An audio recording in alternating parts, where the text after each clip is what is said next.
Hear this. सुनिए, I especially want to talk to those people who want to get a breakthrough in their finances. मैं खास कर लोगों से बात कर रहा हूँ जो अपने रुपए पैसे में एक छुटकारा, एक आज़ादी चाहते हैं. Amen. Let me tell you a spiritual principle so that you understand and you don't waste your time praying and fasting for a financial breakthrough. मैं एक आत्मिक सिद्धांत सिखा रहा हूँ ताकि आप उपवास प्रार्थना में समय बर्बाद ना करें कि आर्थिक क्षेत्र में आपको छुटकारा मिले. Hear me very carefully. मुझे ध्यान से सुनना. Financial prosperity does not respond to fasting and praying. आर्थिक समृद्धि उपवास प्रार्थना को जवाब नहीं देती. And many Christians have been praying and fasting for a financial turnaround in their life. और बहुत से मसीह लोग एक आत्मिक छुटकारे के लिए प्रार्थना उपवास कर रहे हैं Because they don't understand the revelation of the scripture. क्योंकि वो वचन के प्रकाशन को नहीं समझते. Amen. Many people are. It's your Father's will to prosper you.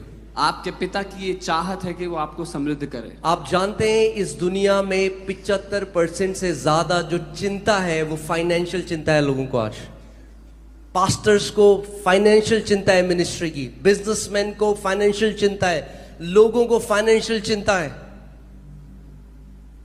Amen. And God wants to deliver you from that. Amen. प्रभु मैं आपको आपको एक एक छुटकारा देना चाहता है. put Deuteronomy 16 verses 16 and 17. व्यवस्था विवरण 16 उसका 16-17. I want to teach you this principle. और मैं परमेश्वर के सामने एक शुद्ध विवेक के साथ मैं आपको आज एक बात बता रहा हूँ जो आपको सिखा रहा हूँ. मेरा उद्देश्य केवल ये है कि जो जिस ब्लेसिंग को मैं चख रहा हूँ, अगर मैं चरवाहा हूँ आपका, तो मैं चाहता हूँ आप भी उसको चखो. ओके? Amen. आप कोई इस कलीसिया का जो हिस्सा है, आप कर्जों के अंदर नहीं होगे. आप जातियों को कर्जा देने वाले होगे. Amen. देखो यहाँ पे बाइबल में परमेश्वर ने मूसा को क्या कहा. ये किसी प्रचारक ने नहीं कहा, ये परमेश्वर ने मूसा को कहा. क्या आप मानते हो ये परमेश्वर का वचन है?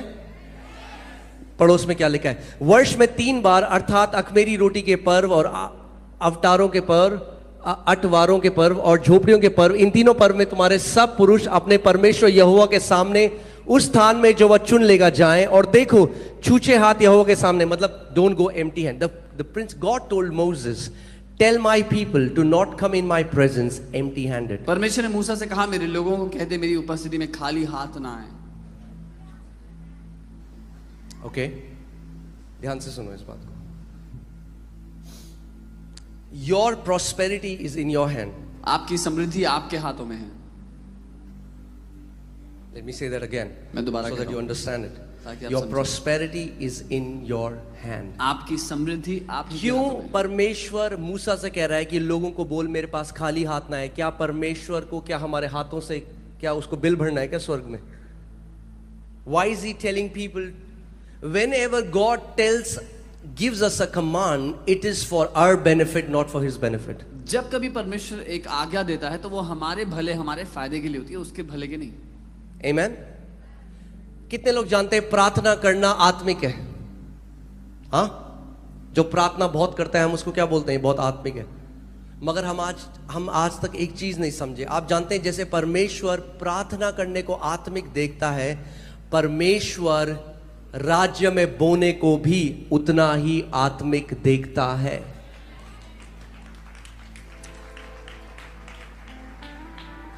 प्रेरितों के कार्य 10वें अध्याय में एक व्यक्ति है कुर्नेलियस, जो प्रार्थना करता है और दान देता है बहुत सारा, पर बोता है. और एक स्वर्गदूत उसके सामने आया और बोला, कुर्नेलियस तेरी प्रार्थनाएं और तेरे दान परमेश्वर के सम्मुख एक मेमोरियल खड़ा हुआ है. We think giving or sowing is physical, मगर जो आपका देना है वो आत्मिक, जहां में परमेश्वर के सामने खड़ा हो जाता है. It stands as a memorial. वो एक यादगार के रूप में उसके सामने. कितने लोग समझ रहे हैं मेरी बात को?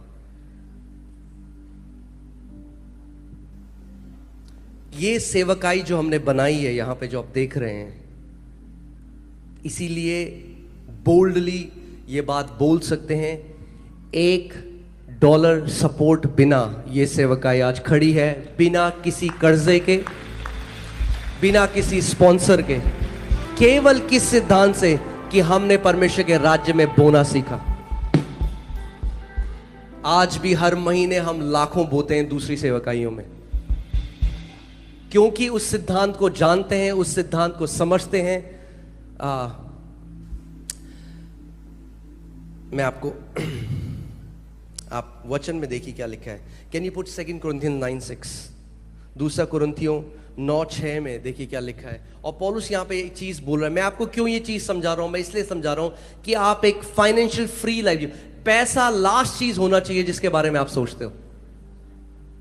कितने लोग समझ रहे हैं मेरी बात को? हाँ, 24 घंटे पैसे के बारे में नहीं सोचना है हमें। पौलुस क्या कह रहा है? परंतु बात तो यह है कि जो थोड़ा बोता है वह थोड़ा काटेगा भी, और जो बहुत बोता है वो बहुत काटेगा। यानी आपकी फसल की जो कटनी है वो परमेश्वर निर्धारित नहीं करता, आप निर्धारित करते हो, जैसे बीज आप उसके राज्य में बोते हो। पांचवा लगाना, पहले ध्यान सुनना, 5वीं आयत में जाइए। नहीं, इससे पहले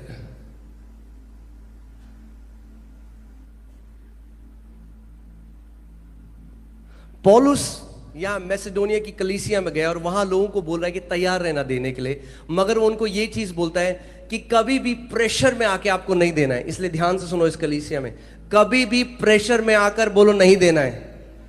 हाँ, प्रेशर में आकर नहीं देना है, ठीक है। और जो रोटी परमेश्वर ने दी है, रोटी नहीं बोनी है, बीज बोना है। अपने बच्चों की फीस लाके मत बो देना। ध्यान से सुनो मेरी बात को। परमेश्वर जो हमें देता है उसमें बीज भी है और उसमें रोटी भी है। वो बोने वाले को बीज, खाने वाले को रोटी देता है। अपनी रोटी नहीं बोनी है और बीज नहीं खाना है। बोलो, रोटी नहीं बोनी है और बीज नहीं खाना है। रोटी खानी है और बीज बोना है।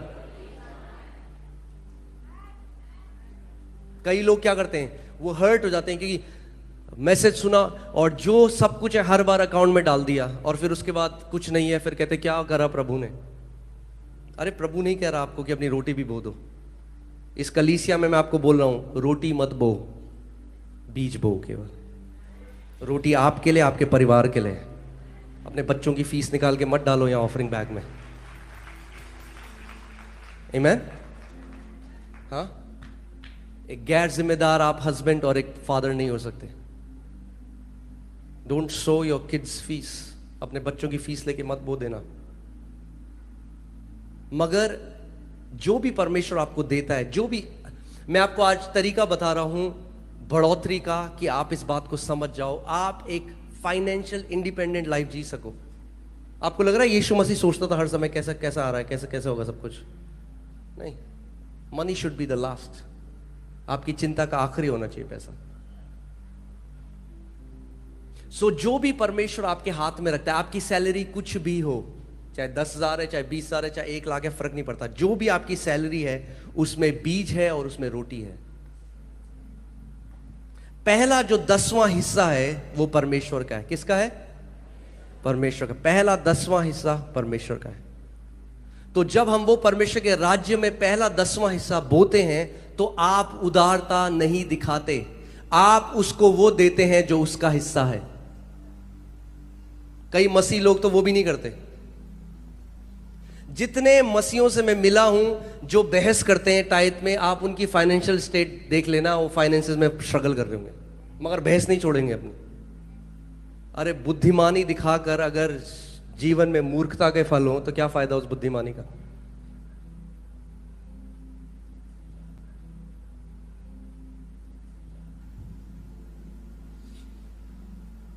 जिस नियम को करके मैं परख चुका हूं, चख चुका हूं अपने, जब मेरे पिता बचाए गए, सबसे पहले मैंने अपने पापा को सिखाया, अपने बच्चों को सिखाता हूं, हर किसी को सिखाऊंगा, सिखाता हूं कि अगर टाइदिंग जो दशवांश है वो परमेश्वर की बहुतायत में पहला कदम है उसमें रखना। किंडरगार्टन है टाइथिंग। क्या है? किंडरगार्टन। अब जो 90% आपके ऊपर है, आपको दिया है परमेश्वर, उसमें से आप बीज निकाल सकते हैं। ओके? मगर सबसे पहले वो भी छोड़ दीजिए। सबसे पहले अगर आप परमेश्वर के घर में बोए गए, सबसे लीस्ट जो परमेश्वर एक्सपेक्ट करता है आपसे, वो आप फेथफुल टाइदर हो। क्या हो? एक विश्वास योग्य दशमांश को देने वाले। क्योंकि दो ही कारण है जिनकी वजह से एक नया जन्म पाया हुआ एक बेटा या बेटी टाइद नहीं देंगे या दशमांश नहीं बोएंगे। पहला है, वो परमेश्वर के वचन पर भरोसा नहीं करते। उसका वचन कहता है, आप जानते हैं बाइबल में बार बार लिखा है, परमेश्वर का वचन कहता है कि परमेश्वर को मत परखना। मगर जब दशमांश की बात आती है तो परमेश्वर ने कहा, ऐसा करके क्या कर, मुझे परख। पहला कारण ये है, कई लोग जो है उनको विश्वास नहीं है वचन में। और दूसरा है लव ऑफ मनी, पैसे का प्रेम। और आज जो मैं आपको सिखा रहा हूं ये बात तब है जब मैं और हम लीडर्स इस कलीसिया में हम 10% दशमांश नहीं देते, हम 20% दशमांश देते हैं। और उसके बाद तो जो बोते हैं वो एक अलग बात है। पर मैं आपको ये सिखा रहा हूं कि उसका जो हमने फल देखा है अपने जीवन में, और जो आज लोग कहते हैं अरे देखो ये अमीरों की कलीसिया है। अरे भैया अमीरों की कलीसिया नहीं है। कहां थे तुम जब वो कारपेट खरीदी थी 15 लोगों ने मिलकर 3000 रुपए की? अमीरों की कलीसिया नहीं है। हां, विश्वास से परमेश्वर ने अमीर बनाया है अपने लोगों को, बिल्कुल अलग बात है। जब शुरू हुआ था तो कुछ भी नहीं था, कुछ भी नहीं था। मैंने आपको बताया ना, पुलपिट भी दीमक से खाया हुआ था। हाँ, सो दिखाने का था पुलपिट, टिकाने का नहीं था, ऐसे लुढ़क जाता था। मगर उस समय में परमेश्वर ने हमें सिद्धांत सिखाया, prosperity does not respond to fasting and prayer, prosperity responds to generosity. समृद्धि परमेश्वर के राज्य में उपवास और प्रार्थना से नहीं आती, उदारता से आती है। कैसे आती है? उदारता से। फिर से लगाइए 2 Corinthians 9:6, उसमें देखिए पौलुस क्या कह रहा है। वो कह रहा है परंतु बात तो यह है कि जो थोड़ा बोता है वह थोड़ा काटेगा भी। अब मेरा क्वेश्चन, सवाल ये आपसे यह है, थोड़ा क्या है? 100 रुपए थोड़ा है या 10 रुपए थोड़ा है? नहीं, वो थोड़ा हर किसी के लिए अलग हो सकता है। आपके लिए जो थोड़ा है जब आप देते हो सकता है कि जो आप दे रहे हो वो दूसरे व्यक्ति के लिए थोड़ा हो, मगर एक बारी क्या हुआ, यहां पे कुछ लोगों ने, जब हम लोग कलीसिया बना रहे थे, उन्होंने दिया है हमें परमेश्वर के राज्य में, एक सैक्रिफिशियली सो किया है। तो मेरी टीम ने एक बार मुझे बोला हमें थैंक यू बोलना चाहिए इनको। मैंने कहा नहीं, क्योंकि मुझे नहीं पता कि हो सकता है इस व्यक्ति ने 50 लाख का चेक दिया, मगर जिस व्यक्ति ने 10 रुपए दिए, मुझे क्या पता कि वो 10 रुपए केवल उसके पास पूरे 10 रुपए ही थे और उसने वो दे दिया। परमेश्वर की नजर में 50 लाख से बड़े वो 10 रुपए थे। क्योंकि अमाउंट नहीं है किंगडम में। समझिए, आपके लिए जो थोड़ा है, कई लोगों का एटीट्यूड कैसा होता है जब परमेश्वर के राज्य में देना है ऑफरिंग, तो देखते हैं सबसे थोड़ा क्या है मेरे पास। तो परमेश्वर कह रहा है अगर तू ऐसे नापता है कि थोड़ा बोएगा अपने हिसाब से मेरे राज्य में, तो थोड़ा ही काटेगा भी। मगर अगर तू अपने हिसाब से ज्यादा बोएगा कि प्रभु मेरे लिए बहुत ज्यादा है मगर मैं तेरा आदर करना चाहता हूं, तो परमेश्वर कहता है मैं तेरा नाप लूंगा और अपना ज्यादा तेरे को दूंगा। Your harvest will never get confuse. परमेश्वर, आपका हार्वेस्ट कंफ्यूज होने वाला नहीं। जो थोड़ा बोएगा थोड़ा ही काटेगा, और जो ज्यादा बोएगा वो ज्यादा काटेगा। सो जब आप किसी की कटनी देख रहे हो, फसल देख रहे हो, फसल देखकर जेलस मत हो, ये देखो उसने कितने बीज बोए हैं उस फसल के लिए। आमीन। और मैं आपको बता रहा हूं, आपकी समृद्धि परमेश्वर के घर से कनेक्टेड है। जिस दिन आप इस बात को समझ गए, अगर आप एक ऐसी कलीसिया का हिस्सा हो जो बढ़ती जा रही है, आप अगर समझदार हो और आप उस कलीसिया में बोने वाले हो, आपकी बढ़ोतरी का कोई अंत नहीं होगा। पास्टर पॉल योंगी चो ने जो कलीसिया बनाई, जो दुनिया की सबसे बड़ी कलीसिया थी, वो स्लम एरिया में शुरू हुई थी और आखिरी में उस कलीसिया में 50,000 से ज्यादा मल्टी मिलियनेयर्स थे। आमीन। उन्होंने प्रभु के लिए बहुत काम किया। हमारा जो अब पैसे की कोई वैल्यू नहीं है इटर्नल। आप समझ रहे हैं? अर्थ में है, यहां लेके नहीं जाएंगे आप। मगर जो प्रभु ने हमें दिया है, जब हम उसके राज्य में बोते हैं तो वो इटर्नल वैल्यू हो जाती है। उसकी क्या हो जाती है? उसकी अनंत की कीमत हो जाती है। कितने लोग समझ रहे हैं मेरी बात को? उस औरत ने जो वो इत्र था जब यीशु के पांव में, बाइबल कहती है उसके 1 साल की सैलरी थी, वो 1 साल की सैलरी। मगर जब उसने यीशु के पांव में उसका आदर किया तो क्या होगा? उसने उसको इटर्न, जब आप जाओगे स्वर्ग में तब भी मिलोगे उस औरत को, और परमेश्वर उसको अनंत तक की वैल्यू दे दी उसने। आमीन।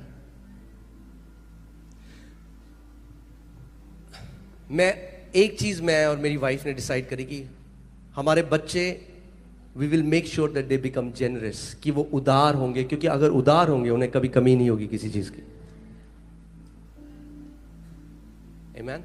सो एवरी नाइट प्रेयर को, वी नेवर यूज्ड टू, मेरे को, पर आज जब मैं आई वाज जस्ट प्रिपेयरिंग, मुझे ऐसा लगा जब प्रभु ने कहा नहीं, बोल मेरे लोगों को, क्योंकि अगर वो बोएंगे नहीं तो वो काटेंगे भी नहीं जो मैं चाहता हूं उनके जीवन में हो। आमीन। So we have to learn this principle, क्योंकि ये परमेश्वर की तरफ से। और शैतान अटैक करता है इस मैसेज को, क्यों? क्योंकि वो जानता है, शैतान नफरत करता है कि मसीहों के पास मसीह ब्लेस्ड ना हो। क्यों? क्योंकि मसीह, जब दुनिया के, जब अनगॉडली लोग, जो करप्ट लोग हैं, जब वो ब्लेस होते हैं तो क्या बनाते हैं? वो बार बनाते हैं, पब बनाते हैं, ब्रोथल बनाते हैं, सारे गलत काम करते हैं। मगर जब मसीह लोग ब्लेस्ड होते हैं तो हॉस्पिटल्स बनाते हैं, वो ऑर्फनेजेस बनाते हैं, वो अच्छा काम करते हैं। सो पैसा राइचियस के हाथ में जब आता है तो वो वेपन हो जाता है एनिमी के किंगडम में। जब धर्मी जन के हाथ, जब धर्मी जन ब्लेस्ड होता है तो वो क्या होता है? एक हथियार हो जाता है शैतान के विरोध में। और शैतान नफरत करता है इससे, इसलिए he doesn't want you to prosper, but God wants you to prosper. Amen. Hallelujah. Praise God. और मैं आपको बता रहा हूं, हम अपने जीवन में जो देख रहे हैं, और हर समय, हर साल हम लोग क्या करते हैं? प्रभु, हम लोग अपनी कैपेसिटी को बढ़ाते जाएंगे। हम लोग अपनी कैपेसिटी को बढ़ाते हैं, और हर साल हम उस हिसाब से कटनी भी कर रहे हैं। आमेन। अभी आपको बता रहा हूं, बहुत जल्दी हम पूरे लॉन तक ये बिल्डिंग ले जा रहे हैं, 10,000 लोग बैठ पाएंगे फिर एक साथ। आमेन। अभी ऑलमोस्ट 5,000-5,500 लोग यहाँ बैठते हैं, अब फिर ये पूरा बाहर तक जाएगा तो 10,000 लोग एक साथ बैठ पाएंगे। अब लॉन के बाद तो आगे जा नहीं सकते, तो फिर हम परमेश्वर में बड़ी जगह में ले जाएगा। Amen. So I want to give you this opportunity to partner in this ministry. इस सेवकाई में भागीदार हो जाओ, क्योंकि मैंने आपको क्या बताया, कोई विदेश से पैसा नहीं आता इसमें। जिसको कभी अकाउंट देखना है तो दिखा दूंगा। इसीलिए ऐसे पार्टनर्स की जरूरत है जो विश्वास में खड़े हों, कि ताकि जो परमेश्वर करना चाहता है इस सेवकाई के द्वारा वो कर सके। आमेन। सो खड़े हो जाएं। It's time for an offering, will offer to the Lord. जो ध्यान से सुनिए, मैंने आपको क्या कहा था, अगर प्रेशर लगे तो मत बोना। अगर बच्चे की फीस है तो मत बोना, क्रेडिट कार्ड से मत बोना, वो मत बो जो तुम्हारा है ही नहीं। जो चेयरफुली, विश्वास से, एक चेयरफुली को क्या बोलेंगे? हर्ष से देने वाले को, हर्ष से, so it if you can so it cheerfully. Amen.